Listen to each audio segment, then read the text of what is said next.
Assalamualaikum warahmatullahi wabarakatuh. Untuk pelajaran sejarah Indonesia, kita melanjutkan ke bab 2, di mana materi pembelajarannya adalah sistem dan struktur politik ekonomi pada masa demokrasi liberal. Terjadi pada tahun 1950 sampai tahun 1959.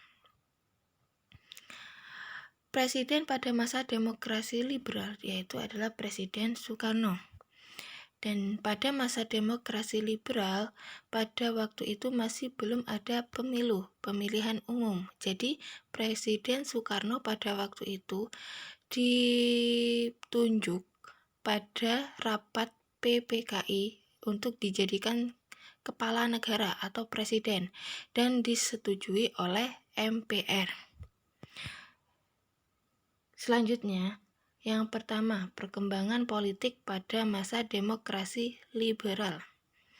Demokrasi liberal berlangsung sejak tanggal 3 November tahun 1945 dan berakhir pada tanggal 5 Juli tahun 1959. Sedangkan arti dari demokrasi liberal sendiri yaitu suatu demokrasi yang menempatkan kedudukan badan legislatif lebih tinggi dari badan eksekutif. Maksudnya di sini badan legislatif itu contohnya adalah MPR, DPR, dan DPD. Sedangkan badan eksekutif contohnya itu adalah presiden, wakil presiden, kabinet-kabinet, dan menteri-menterinya. Jadi, pada masa demokrasi liberal di sini, kedudukan yang paling tinggi yaitu adalah kedudukan MPR. Jadi, presiden masih ada di bawah kedudukan MPR. Untuk selanjutnya, di sini pada masa demokrasi liberal itu banyak terjadi pergantian kabinet, yaitu sebanyak 7 kali kabinet. 7 kali pergantian kabinet pada waktu itu. Nah, kabinet dalam demokrasi liberal sekarang yaitu ada satu sistem kepartaian, yaitu pola perilaku dan interaksi di antara partai politik dalam suatu sistem politik. Yang kedua, sistem multipartai adalah sistem yang terdiri atas berbagai partai politik yang berlaga dalam pemilihan umum dan semuanya memiliki hak untuk memegang kendali atas tugas-tugas pemerintahan, baik secara terpisah atau koalisi.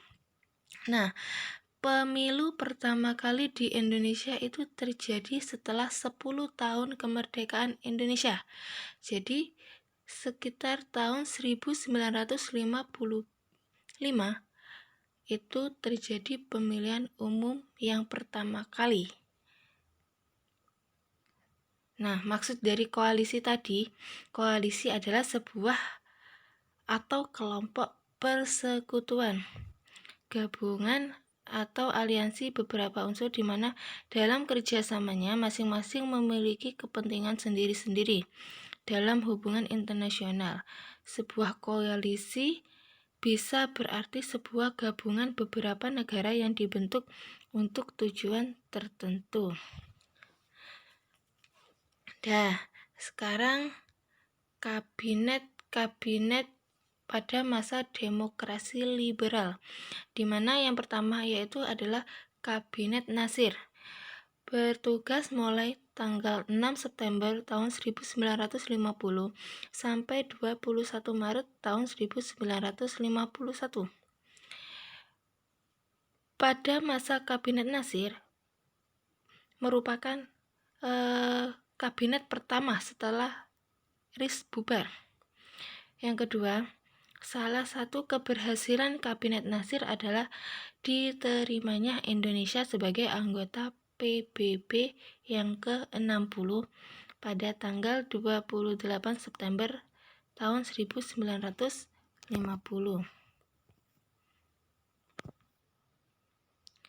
Yang kedua, Kabinet Sukiman menjabat mulai 27 April 1951 dan berakhir sampai 3 Februari tahun 1952, di mana program kerja yang dilakukan oleh Kabinet Sukiman yaitu salah satunya meliputi menjamin keamanan dan ketentraman. Yang kedua, di sini penyebab jatuhnya Kabinet Sukiman adalah pertukaran nota antara Menlu Soebardjo dengan Duta Besar Amerika, Merle Cochrane. Yang ketiga, Kabinet Wilopo dimulai 30 Maret tahun 1952 sampai 3 Juni tahun 1953. Di sini pada waktu itu Wilopo berhasil membentuk kabinet pada tanggal 30 Maret tahun 1952 dan Wilopo ini dari PNI atau Partai Nasional Indonesia, terpilih sebagai Perdana Menteri. Dan tantangan yang dihadapi Kabinet Wilopo yaitu munculnya separatisme di sejumlah daerah.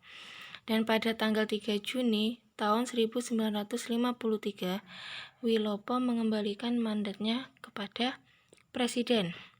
Nah, di sini separatisme itu adalah suatu gerakan untuk mendapatkan kedaulatan dan memisahkan suatu wilayah atau kelompok manusia dari satu sama lain. Dan istilah ini biasanya tidak bisa diterima kelompok separatis karena mereka menganggapnya kasar dan memilih istilah yang lebih netral seperti determinasi diri.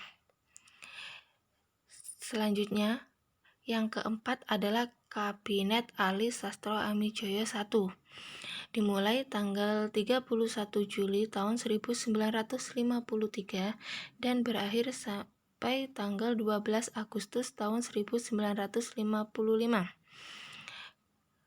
Di sini Kabinet Ali berhasil menyelenggarakan Konferensi Asia Afrika yang terjadi tanggal 18 sampai 24 April tahun 1955.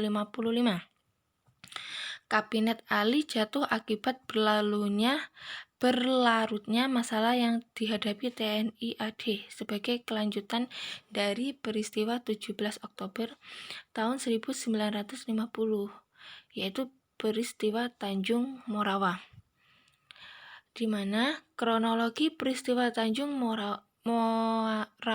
Moara di sini dimulai pada tahun 1953. Pemerintah RI Keresidenan Sumatera Utara merencanakan untuk mencetak sawah percontohan di bekas area perkebunan di Desa Perdamaian, Tanjung Morawa.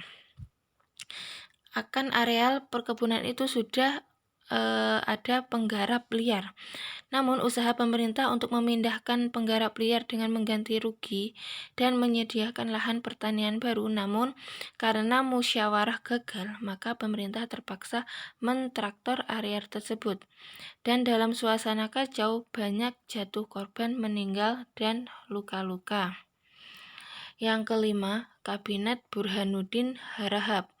Program kerja yang dilaksanakannya adalah pemilihan umum. Yang kedua, pengembalian Irian Barat ke Republik Indonesia, serta kerjasama Asia Afrika. Dan salah satu prestasinya, beliau berhasil melaksanakan pemilu tahun 1955. Jadi, Bapak Burhanuddin Harahap ini merupakan yang mencetuskan atau yang melaksanakan pemilihan umum yang pertama kali di Indonesia. Yang keenam, Kabinet Ali Sastro Amijoyo II. Program kerjanya yaitu melakukan pembatalan hasil KMB atau Konferensi Meja Bundar. Yang kedua, menyelesaikan masalah Irian Barat. Dan yang ketiga, pemulihan keamanan dan ketertiban. Dan yang terakhir, pembangunan 5 tahun. Dan yang terakhir adalah Kabinet Juanda. Di sini, Kabinet Juanda melakukan program yang dikenal dengan Pancakarya.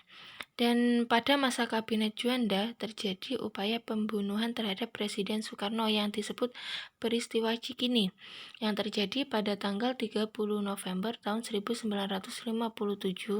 dan kabinet berakhir dengan dikeluarkan Dekret Presiden 5 Juli tahun 1959. Jadi, Kabinet Juanda ini merupakan kabinet terakhir pada masa demokrasi liberal, ditandai dikeluarkannya Dekret Presiden pada tanggal 5 Juli tahun 1959. Sedangkan isi Dekret Presiden itu adalah pembubaran Badan Konstituante hasil pemilu 1955 dan penggantian undang-undang dari UUDS atau Undang-Undang Dasar Sementara 1950 ke UUD 1945. Nah, setelah di bidang politik tadi, kita bahas ke perbaikan kehidupan ekonomi, di mana di sini yang pertama melakukan ada Gunting Syafruddin. Kebijakannya adalah pemotongan nilai uang. Tindakan ini dilakukan pada tanggal 20 Maret tahun 1950 dengan cara memotong menjadi 2 semua uang yang bernilai 2,5 ke atas hingga nilainya tinggal setengahnya. Sedangkan kebijakan ini dilakukan oleh Menteri Keuangan yaitu Syafruddin Prawira Negara. Selanjutnya yang kedua yaitu ada program Benteng. Program Benteng ini digagas oleh Menteri Perdagangan pada masa Kabinet Nasir, kabinet yang pertama kali ya, Dr. Sumitro Djojo Hadikusumo. Dan dilakukan selama 3 tahun, dimulai tahun 1950 dan berakhir tahun 1953. Lebih kurang 700 perusahaan bangsa Indonesia mendapatkan bantuan kredit dari program Benteng ini.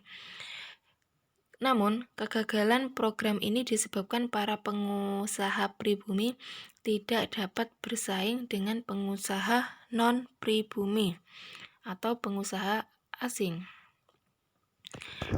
Selanjutnya yang kita ke sistem ekonomi Alibaba. Nah, program ini dipelopori oleh Mr. Ishak Cokro Hadi Suryo, Menteri Perekonomian dalam Kabinet Ali Sastroamidjojo I. Dan dalam sistem ini, Ali digambarkan sebagai pengusaha pribumi, sedangkan Baba digambarkan sebagai pengusaha non-pribumi. Untuk memajukan ekonomi Indonesia, perlu ada kerjasama antara pengusaha pribumi dan pengusaha non-pribumi. Sudah?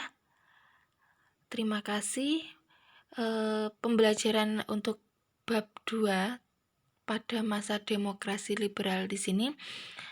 Mungkin ada yang belum paham, nanti bisa langsung ditanyakan ke saya.